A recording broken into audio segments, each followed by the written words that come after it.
ఇవాళ సంస్థలు ఏమైనా పెట్టుబడులకు తీసుకుని వస్తూ ఉంటే ఇవన్నీ నేనే మాట్లాడాను. ఇవాళ చంద్రబాబు నాయుడు గారు మా క్రెడిట్ అంత చోరీ చేస్తున్నారని చెప్పి మాట్లాడుతూ ఉన్నారు. మరి రీసెంట్గా మన ఆర్సెల్ఆర్ మిట్టల్ దగ్గర 1,35,000 కోట్ల రూపాయలు పెట్టుబడితో ఒక స్టీల్ ప్లాంట్ నిర్మాణానికి మొన్న శంకుస్థాపన చేస్తే నేను ఎప్పుడూ 2021లోనే వాళ్ళని ఆహ్వానించాను కాబట్టి వాళ్ళు వచ్చారు ఇప్పుడు అని చెప్పి ఆయన మాట్లాడుతూ ఉన్నారు. అయ్యా జగన్మోహన్ రెడ్డి గారు, అన్ని అభూత కల్పనలు ఈ రాష్ట్రంలో జగన్మోహన్ రెడ్డి మాట్లాడినటువంటి అబద్ధాలు ఇవాళ ఎదుటివారి మీద బురద జల్లే కార్యక్రమాలు తప్ప ఆయన చేసింది చెప్పుకుంటాకి ఏమీ లేదు. ఇవాళ ఏదైతే ఆయన చెప్పిన 100 సార్లు అబద్ధాలు చెప్తాడు, అవే అబద్ధాలు సైకో బ్యాచ్ ఉన్నారు కింద, వాళ్ళు మోస్తా ఉంటారు. అవి ఇదేనా మీ క్రెడిట్? ఇవాళ మీ క్రిమినల్ క్రెడిట్ గురించి, మీ దోపిడీల గురించి, మీరు చేసినటువంటి విధ్వంసాలు క్రెడిట్ ఎవరు చోరీ చేయలేరు. ఇది వాస్తవం. నేరాలు చేశారు, అనేక దోపిడీ చేశారు. అలాంటి క్రెడిట్ని ఎవరు మీకులాగా ఆ క్రెడిట్ని సాధించలేరు. మీరు చేసినటువంటి విధ్వంసాలు సాక్షాత్తు ప్రజావేదిక లాంటి ఒక పవిత్రమైనటువంటి స్థలాన్ని కూల్చారు. అలాంటిది ఎవరు చేయలేరు. ఆ క్రెడిట్ ఎవరు కూడా చోరీ చేయలేరు. అలాగే 9 సార్లు విద్యుత్ ఛార్జీలు పెంచారు, 32,000 కోట్ల రూపాయలు ప్రజల మీద భారం మోపారు. అలాంటి క్రెడిట్ని ఎవరు చోరీ చేయలేరు మీరు చేసినటువంటి దుర్మార్గాల్ని. రివర్స్ టెండర్ పేరుతో పోలవరం పనుల్లో అలాగే నదుల అనుసంధానానికి గండి కొట్టినటువంటి క్రెడిట్ని ఎవరు చోరీ చేయలేరు. అది మీ ఘనత.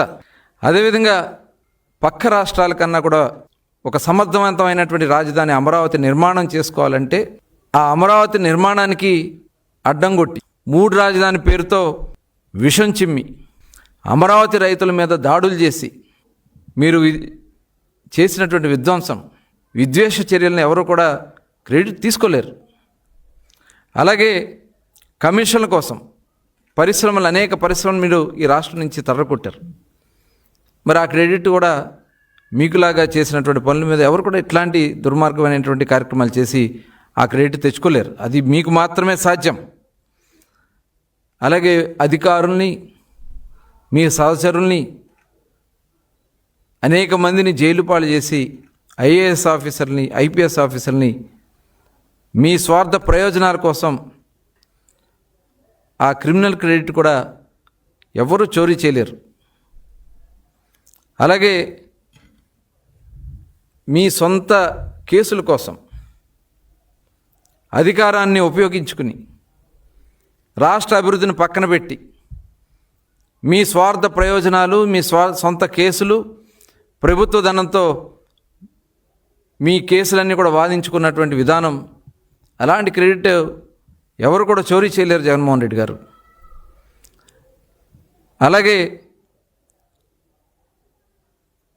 ఆర్సెల్ఆర్ మిట్టల్ 2021 సంవత్సరంలో మీరు మాట్లాడుంటే 2024 లోపు మీరు ఎందుకు పూర్తి చేయలేకపోయారు?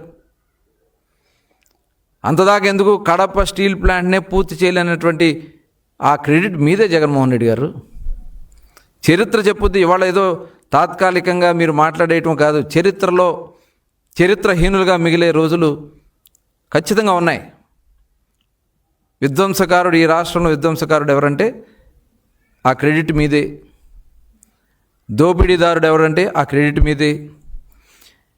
ఇవాళ ఇరిగేషన్ ప్రాజెక్టులు, వెలుగొండ ప్రాజెక్ట్ని ఇవాళ చంద్రబాబు నాయుడు గారు వేగవంతంగా పనులు చేస్తూ ఉంటే అది నేనే పూర్తి చేస్తున్నానని చెప్పి పెద్ద అబద్ధం చెప్పడం.